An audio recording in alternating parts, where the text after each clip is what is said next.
A ver, vamos a empezar. ¿Qué te parece si empezamos con la edad en que los jóvenes consumen drogas? ¿Te parece? Buena pregunta, sí. Vamos a buscarlo en las redes. Yo me imagino así, ¿no? Edad en que los jóvenes consumen drogas. Yo me imagino que desde los 14, por lo menos... Según CAT Barcelona, las sustancias que en la actualidad tienen una edad de inicio de consumo más temprano son el tabaco y el alcohol, en torno a los 13 años. Fíjate, con A continuación el cannabis, con una edad media de inicio alrededor de los 15 años. Ya ves. ¿Qué te parece? Me quedé en la mitad, yo decía 14. 15, que será menos, pero bueno. Intenso el programilla de hoy. ¿Serán ciertos estos datos o me imagino hay que manipulación sí, para... Puede ser que haya una cierta manipulación salvaguardar para camuflar la Estado. Imagen del Estado, pero en cualquier caso es muy factible que sea así, y eso se comprueba en las escuelas y tal, porque hay mucha permisividad con el uso de ciertas drogas, ¿no? La marihuana, por ejemplo, y el hachís, pues son drogas que tienen un cierto uso entre los jóvenes, ¿no? Ya. Hay como una cierta permisividad para ello, ¿no? Así es. Pero bueno, eso es uno de los casos que de los temas de la sociedad de hoy. Otro dato importante también es que el por qué se produce esto, ¿no? ¿Por qué se produce? Sí. Bueno, siempre es para buscarle una salida a una preocupación, un problema. Por ejemplo. Sí. También puede ser por un tema de inseguridad. Inseguridad. La inseguridad latente. Ese también es otro ámbito que produce el consumo. Por hacerme el guay también con mis también amigos. Puede ser por hacer el guay, por socializar y ser por probar cosas nuevas. Esa es otra. Ser aceptado en el grupo, ¿no? Entra dentro de la socialización. Claro, si estás con una cuadrilla y todos lo hacen, pues tú al final parece que quieres estar... acabas haciéndolo. Eso es. Grave error. Ya. Grave error. Hay que tener una fuerza de voluntad terrible para no hacerlo. Pero claro, ¿cómo consigues esa fuerza de voluntad? Ahí está la clave. El apoyo de tus padres. Pero claro, ¿qué pasa cuando los padres regularmente este tema no lo tratan? También tiene que ver la suerte. En que el hijo o tú mismo salgas con unos valores ya predeterminados. Pero da la casualidad de que muchas veces el tema de la adicción está relacionado con familias desestructuradas. Ya, sí. Entonces imagínate tú, ¿no? En una familia desestructurada no hay esa capacidad de cohesión, ¿no? Para un individuo. Entonces el resultado final puede ser una adicción. Sí, pero yo creo que también no tiene por qué.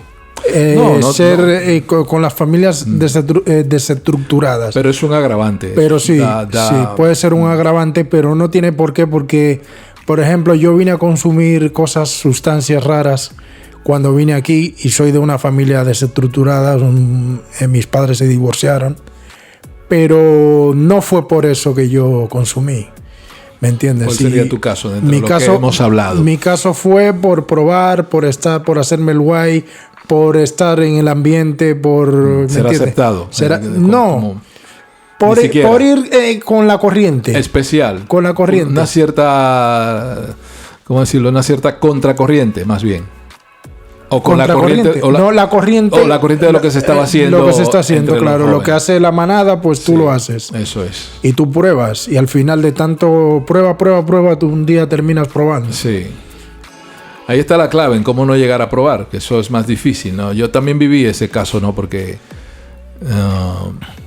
yo probé la sustancia, ¿no? La marihuana, pues yo tendría unos 14, 15 años, me acuerdo. 14 años. Sí. Hace mucho. Y sí, mucho. Pero bueno, nos vamos a poner en el renglón de los artistas que nunca dicen la edad. O se quitan 20 años, por lo menos. Así es. Bueno, en cualquier caso, fue por medio de extranjeros que yo conocí. ¿Por medio de extranjeros? Sí, en esa época yo jugaba al básquet y tal, y en un torneo tuvimos unos intercambios con personas de otros países y tal, y ahí yo conocí esta sustancia. Ya, sí. Pero eso fue en República Dominicana. En República Dominicana vivía allí. Pues mira, yo por ejemplo en República Dominicana no conocí ni el tabaco. Sí, por lo que decíamos, que hay más permisividad, hay un mínimo, ¿no? de consumo que se puede permitido, ¿no? De unos cuantos, no sé exactamente cuánto, no, mira a ver cuántos gramos se puede llevar de sustancia pero eso es fácil. De marihuana encima, o de hachís, no sé. El caso es que en República Dominicana eso es muy prohibitivo y está penado por la ley, ¿no? Entonces no se puede tener este tipo de sustancias. ¿Cuántos gramos de marihuana se puede llevar encima? En España. Entonces hay aspectos, ¿no? De que... ¿Cuántos gramos de marihuana se puede llevar encima en España? Eso es. Aquí pone 100 gramos. No puede ser. No puede ser. No. Parece que este dato no está actualizado. Igual no lo está pillando. O no me está entendiendo. Mínimo permitido. Yo creo que son, a ver... De lo otro son 5. ¿De qué? Me parece. No, es que no tengo ni idea. Nunca. No tengo de cocaína idea. Creo que son 5. Ni idea. Que puedes llevar encima, o 3, no me acuerdo. 3. Algo así, muy poco, porque 5 gramos ya es algo. 3. Sí. 3, pero no pueden estar picados. Tienen que estar juntos. Ya veo que eres un experto en el tema. Hombre. Bueno, vivimos nuestras épocas todos, en aquellas épocas en las que éramos un desastre, ¿no? Y estábamos...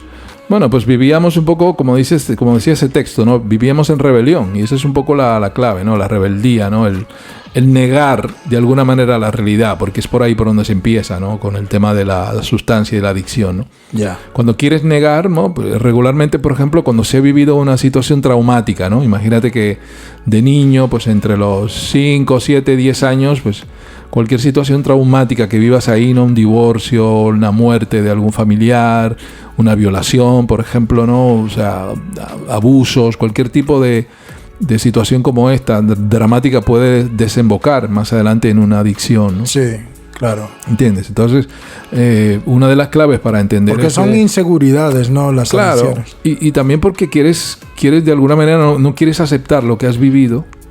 Te rodeas como de una especie de sombra, ¿no? Quieres cubrir todo para evitar que aquello que fue un trauma para ti, ¿no? Y de alguna manera también el cerebro quiere como cuidarte, ¿no? Como protegerte, y entonces como que quiere olvidar esa parte de tu historia y te construye como un relato nuevo, ¿no? Un relato distinto para que, ¿no? Pues si tú fuiste una persona muy débil y te sintiste abusado, pues de repente la droga o cualquier sustancia adictiva te puede dar una falsa sensación de poder, ¿no? De seguridad. De seguridad, eso es. Que no es tal. Porque resulta que cuando estás, por ejemplo, bajo los efectos de la cocaína, por ejemplo, te crees más grande que todo el mundo. Claro, te crees un superhombre. Eso es.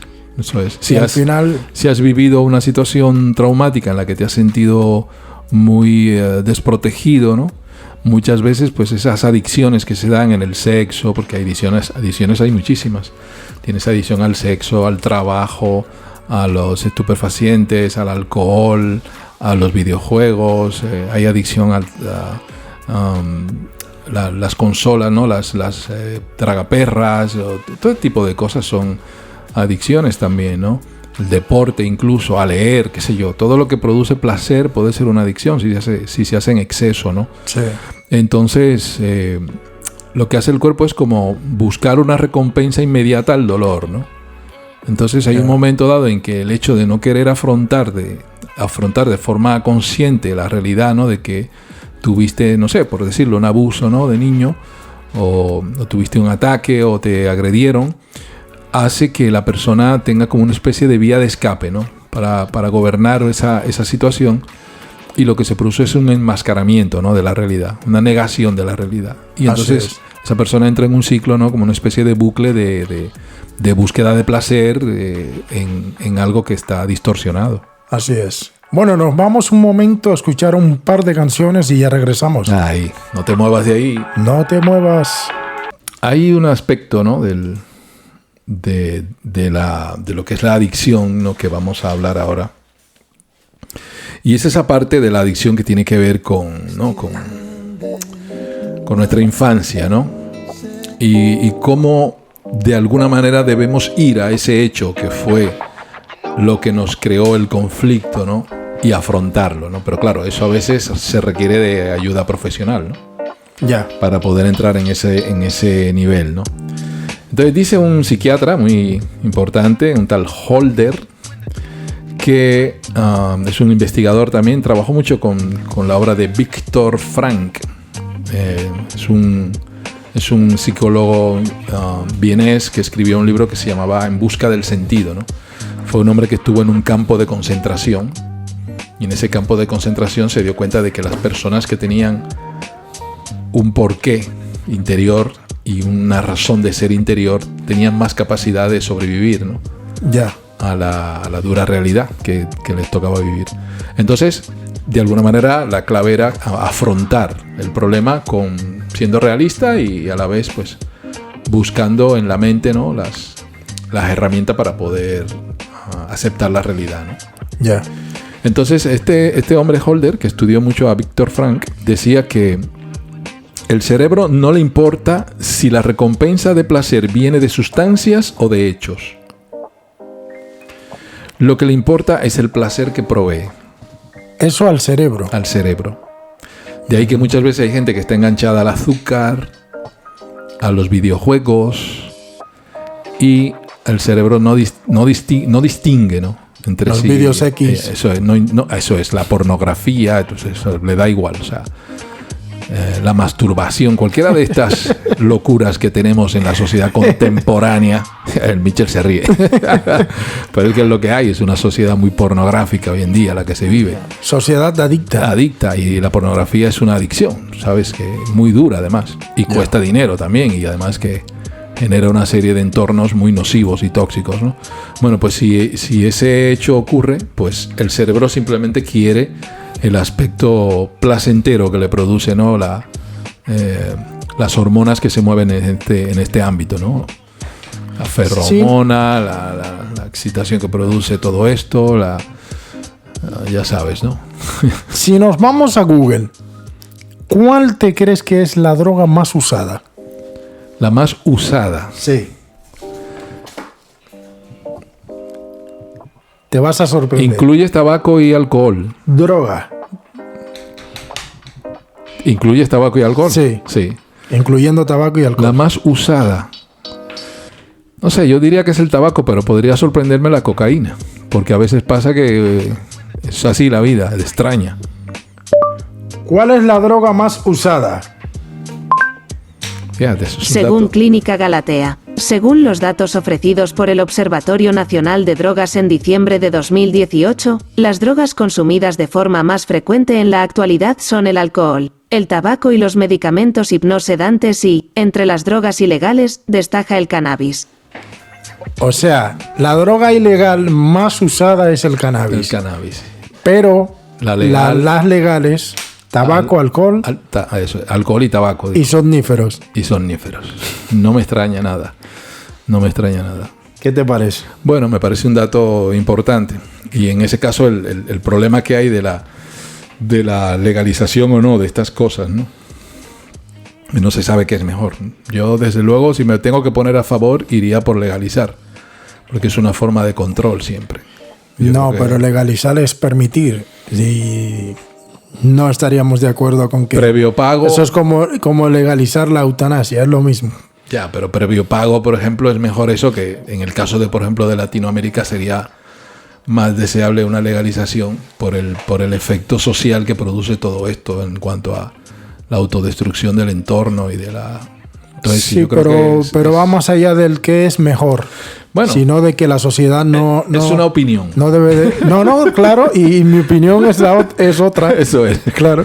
Yo soy partidario de que todo eso es mejor legalizado. Es como cuando la ley seca en Estados Unidos con el alcohol, ¿sabes? ¿Te acuerdas? Esa época de Al Capone y todo eso. Fíjate todo lo que generó. ¿Y el problema se resuelve? No, porque la gente siempre va a necesitar estas cosas. Siempre va a haber gente que... con estas debilidades emocionales y eso siempre va a ser... es parte de la sociedad moderna, ¿no? Es parte del propio proceso de la sociedad moderna. Entonces... controlarlo creo siempre que es mejor que dejar eso en manos de aquellos que lo único que hacen es construir un estado autodestructivo, porque no ¿cómo decirlo? Es como la pescadilla que se muerde la cola, ¿no? El hecho de que las grandes barriadas de América Latina, donde se produce y se mueve toda esta sustancia, haya tal grado de violencia, ¿no? Y de autodestrucción entre todos los grupos, ¿no? Es una cosa tremenda que impide que la sociedad prospere, ¿no? Entonces, yo creo que en el caso de América Latina lo ideal sería controlar aquello y con ese coste, ¿no? Pues generar utilidad social, ¿no? Con el bueno, coste. a ver qué piensa la gente, a través del 677-247-957. Te puedes poner en contacto con nosotros y opinar si te parece bien que legalicen las drogas o algún tipo de droga, o te parece bien que se mantenga la prohibición de algún tipo de sustancias, sea cocaína, sea marihuana, sea las drogas que están ya ilegales. Eso es. Si te parece bien que sigan así o te parece bien que las legalicen. Danos el dato a través del 677-247-957 o a través de las redes sociales. Por ahí estamos como Óscar Salcedo y Michelle en las redes. Así es. Tú sabes que estas personas que viven de este mundo del tráfico, ¿no? En realidad, pues, de alguna manera como que tienen sumida la sociedad, ¿no? En ese mundo, ¿no? De oscuro, ¿no? Es un poco como que no se quiere ver la realidad, ¿no? Porque al fin y al cabo lo que ocurre en América Latina es que todo el mundo consume, ¿no? La gran mayoría de gente consume.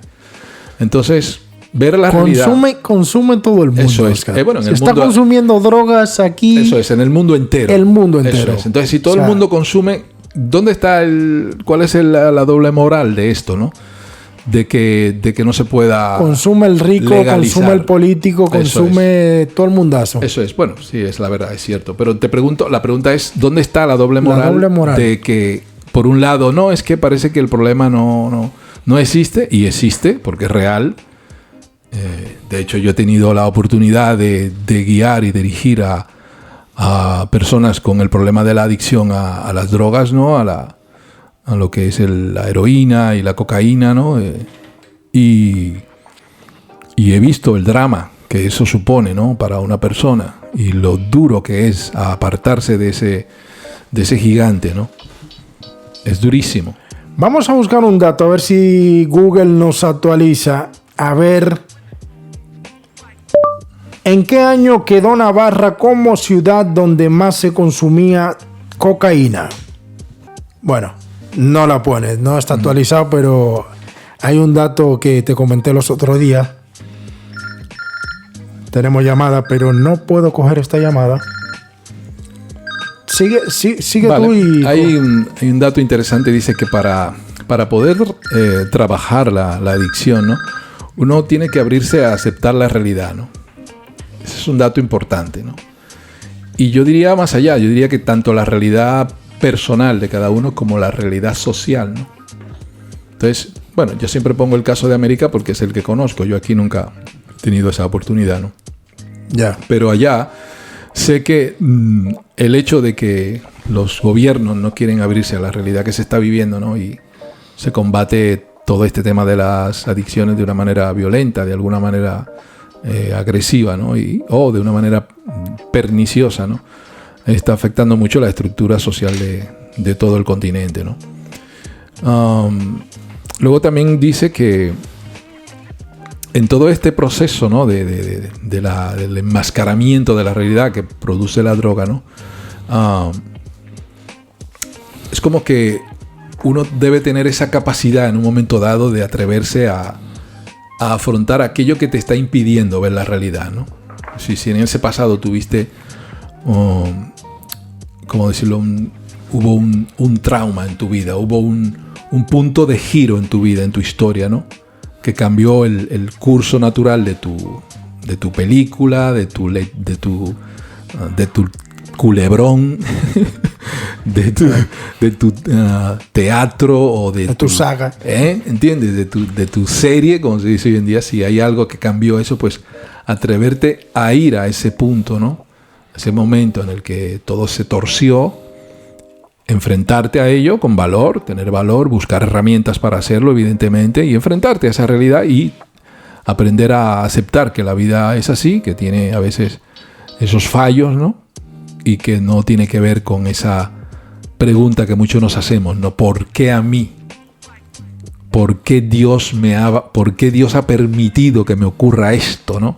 Yeah. Esas son a veces las preguntas que hacen que a partir Lo de ahí típico. se produzca, eso es, la ruptura, ¿no? En el relato, ¿no? Que era tu proceso, y que volver a resolver esa parte que se quedó sin resolver, ¿no? Es lo que te permite luego liberarte de ella. Así es. Muy bien. Nos vamos un momento a escuchar un par de canciones, ya regresamos. Así es. Seguimos. Ahí, mantente al aire. No te muevas. Pero bueno, hay un aspecto que comentaba, ¿no? Antes, que me tocó estar con una persona con la que tuve que vivir ese proceso, ¿no? De pasar de A a B, en el sentido de ser adicto a no ser adicto, ¿no? Ya. Y fue un proceso de aprendizaje muy intenso y muy profundo que me hizo ver, porque esta persona había estado ya en otros lugares, ¿no? Intentando apartarse, ¿no? de este vicio, y su manera de poder arrancar con el proceso. Y mira, esto fue algo espiritual, ¿no? En el que yo directamente sentía que él tenía que ser la persona que debía desatar su propio proceso, ¿no? Ya. Él tenía que ser consciente de su situación y ser consciente de que se encontraba mal, ¿no? De que necesitaba ayuda. Pero no quería admitirlo. Él estaba sobrado. Él estaba sobrado, y entonces en ese proceso de hablar, bueno, aquí se utilizaba la oración, orábamos, meditábamos en su situación, ¿no? Hasta que él un día vino a mí y me dijo que se había dado cuenta que estaba enfermo. Ya. Así me dijo. Recuerdo una mañana, estaba yo allí, vino a mí, se acercó y me dijo: oye, de repente me he dado cuenta que efectivamente estoy enfermo, soy un drogadicto y necesito ayuda. Fíjate, o sea, ese simple hecho de aceptar que le tardó como 3-4 meses llegar a ese punto, ¿no? De ese giro en el que tienes que tomar una decisión, ¿no? Y ahí fue cuando se desató su proceso para empezar, ¿no? A trabajar. Y este muchacho se llegó a sanar. No fue fácil el tema, tardó más o menos un año, ¿no? Pero como había estado en otros centros, esta sanación que se produjo esta vez fue contundente, porque de hecho él ha rehecho su vida, y eso significa que tuvo efecto, ¿no? aquel trabajo, porque lo que se produjo fue en él una especie de fe, ¿no? Un atisbo de fe y de confianza y autoconfianza en sí mismo, de que realmente lo iba a poder hacer, ¿no? Y entonces comenzó a desarrollar esa fe que tenía de que aquello iba a poder, de que él podía, de que él en otras épocas había vivido situaciones difíciles y la había podido superar. Entonces estuvimos trabajando en esas situaciones difíciles que él había superado, y por supuesto tuvo que enfrentar un conflicto profundo guardado en su interior, que era lo que él nunca había querido afrontar, ver cara a cara y verlo como tal, ¿no? Y a partir de que se produjo esa ruptura con su pasado, y él vio eso que ocurrió y pudo asumirlo, y pudo incluso desatar un perdón en todo eso que pasó, ¿no? Y pudo reconciliarse de alguna manera con su pasado. Entonces procedió a dejar las sustancias de una manera progresiva, pero muy rápida. Ya. Muy rápida. Entonces se produjo un momento en el que ya decidió que no seguía y ya cortó, y ahí tuvo una reacción muy virulenta, muy violenta de su propio cuerpo, ¿no? Su sistema defensivo colapsó y comenzó a tener como un tipo de mono, ¿no? Pero en un aspecto biológico de su propio cuerpo, ¿no? Con irritaciones en el cuerpo, hinchazones, cosas de este tipo, ¿no? El punto grave de las drogas es cuando eres adicto a ellas. Sí. Porque puedes ser consumidor, sí, y no ser adicto. Hasta entonces, eso es. Cuando te enganchas, yo por ejemplo, yo he probado algunas cosas, no voy a decir aquí nombre para no promocionar, pero por ejemplo, no me hice nunca adicto más que al tabaco. Sí. Y bueno, a la marihuana también. Sí. Pero porque también tiene que ver con Bueno, fumarla. sí, exacto. Tiene Entonces, el gesto es el mismo. Es el mismo. Entonces yo creo que por eso fue que me enganchó también la María. Sí. Pero yo pude salir de la María tranquilamente, pero del tabaco fue difícil. Y bueno, ya hemos tenido una conversación Sí, ya lo hablamos sobre esto. Pero te quiero decir que tú puedes ser consumidor y no ser adicto. Y no tener la adicción. Entonces el problema está cuando ya eres adicto. Sí, el caso que te comento es una adicción ya larga. Ya larga, después que eres dependiente, sí, que tú necesitas esa dosis diaria. Estamos hablando de un dependiente que no podía estar, o sea, pocas horas estaba sin utilizar esta sustancia. Sin su dosis. Sí, sin la dosis. Entonces se produjo eso que te dije, se produjo un impacto en su vida que cortó todo, y entonces él vivió un proceso de una reacción corporal, ¿no?, determinada, y tras ese proceso en el que yo estuve con él, pues el muchacho se levantó y se curó. Ya. Lo que se desarrolló en este chico fue una fe, ¿no?, por decirlo de una manera, en sí mismo, y una fe en que podía conseguirlo y en que Dios realmente le estaba ayudando, porque él vio la mano de Dios en ese proceso hasta llegar ahí, ¿no? Porque entendía que si no hubiese ido a lo profundo del asunto, hubiese estado siempre volviendo a repetir lo mismo, ¿no? Al no resolver el problema, se hubiese repetido siempre, ¿no? Que fue lo que ya él entendió cuando vio su trauma del pasado que se había resuelto. ¿Cuál es para ti la droga más difícil de dejar de usar? No sabría qué decirte porque... O sea, según comentarios o según... No lo sé, es que claro... Lo que creas de algunas drogas. Yo creo que la más difícil es la heroína. La heroína, sí. Y lo digo por la experiencia que vi con este muchacho. Yo creo que no vas desencaminado. Sí. Vamos a buscarlo aquí. Mira, a ver. Sería la adicción más difícil de dejar de usar.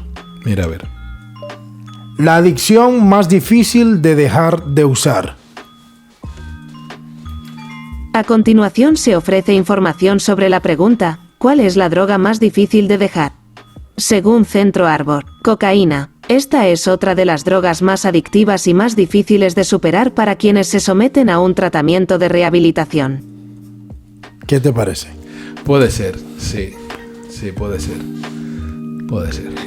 Y cualquiera crea que era la heroína, ¿no?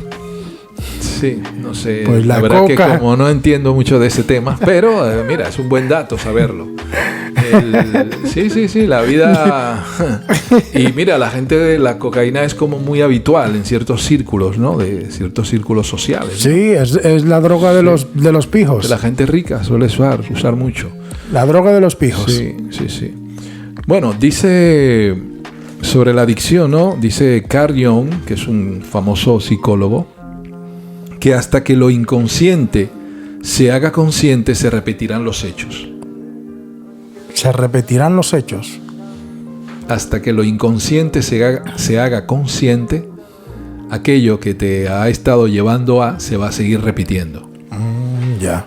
Amigo. Entonces, hasta que no te enfrentas a la verdad y resuelves el conflicto, el giro que se produjo en tu historia, aquello donde todo se torció, sigue repitiendo en el tiempo la cosa. Es un poco especial, ¿no? El concepto, pero bueno, así lo explica este famoso psicólogo. No sé cuánto tiempo más disponemos. No, tenemos un tiempito más, sí. Pero yo tengo otra pregunta para ti. Eso te iba a decir, dale. Hablamos de la adicción más difícil de dejar. Sí. Ahora bien, por ahí, por ese mismo camino, ¿cuál es la droga que más engancha para ti? Yo diría que es la heroína también. Sí, ¿no? Volvería a repetir con lo mismo. Porque no sabría definir... ¿Cuál es la droga que más engancha? Eso es, no sabría definir la diferencia, ¿no?, entre una y otra. Según BBC, heroína. Con una puntuación de 3 sobre 3, claro. La heroína es para estos expertos en farmacología la sustancia más adictiva por varios factores. Según su evaluación, este opiáceo hace que los niveles de dopamina en el cerebro aumenten en hasta un 200%, según demostraron diversos estudios. ¿Qué te parece? Ahí le has dado. Estoy de acuerdo, sí. Ahí yo confundí el dato con la de la cocaína como droga más rápida en la adicción, ¿no? que era lo que antes hablábamos, ¿no? Lo que pasa es que como es muy, muy popular la coca, pero la heroína no es tan... No conocida, sí que se conoce, pero no es tan... O sea, sí, es más difícil tener... Sí, de un círculo de personas heroína que ¿no? tener cocaína. Es. O sea, entonces... Menos accesible. Tiene su círculo. Sí, eso es. Sí, ciertamente. Bueno, ya ves, es una cuestión de que el cerebro necesita, ¿no? Necesita dopamina, necesita serotonina, necesita una serie de elementos que son los que le producen placer al cerebro, ¿no? Y si tú se lo suministras de manera artificial, pues el encantado, ¿no? Luego claro, esa realidad que se crea, ¿no? Que construye el cerebro de alguna manera para que tú estés ahí en esa ilusión, ¿no? Que te produce la droga, que es lo que al final luego te deja absolutamente esclavizado, ¿no? de la propia sustancia. Luego esa propia situación va autodestruyendo poquito a poco tu vida. Así es. Sí. Así es. Bueno, ¿tenemos algo más o...? Bueno, sí, hay algunas cosillas, ¿no? que comentar. Estamos ya dándole los toques finales. Final del programa. Pero dice que como que tenemos que acostumbrarnos a ver la vida tal cual, ¿no? O intentarlo por lo menos, ¿no? A ver la vida tal cual. Sí. ¿En qué sentido? En el sentido de tratar de aceptarla como es. No, claro. Y no intentar que la vida sea de la manera que nos gustaría, porque eso nunca va a suceder, ¿no? Y tratar de desenmascarar. Sí, pero podemos moldear nuestra existencia, podemos adaptarla lo más gustosamente posible, ¿no? Evidentemente, de eso se trata. Se trata de que tú puedas tomar las riendas de tu vida de una manera objetiva y trabajar tu historia, ¿no? Para darle un recorrido realmente positivo, que ese relato que de alguna manera en un momento se rompió, ¿no? Tú puedas recuperarlo, ser el dueño de tu vida, controlar ese auto que es tu cuerpo, ¿no? Y saber que lo gobiernas tú, ¿no? O sea, que aunque tu cuerpo te pida lo que te pida, tú eres el piloto. Así es. ¿Entiendes? Entonces, si tú llegas a tener esa conciencia, ¿no? Es como saber que el cuerpo es templo del espíritu, por ejemplo, ¿no? Que ese es un valor que te lo provee las enseñanzas de Jesús. Y también Dios, cuando dice yo soy, ¿no? Yeah. Entonces, cuando tú aprendes que tú eres creación divina, que tú eres también a imagen y semejanza de Dios, te das cuenta de que tú eres. Yo soy no un drogadicto, sino yo soy esta criatura de Dios o este hijo de Dios, ¿no?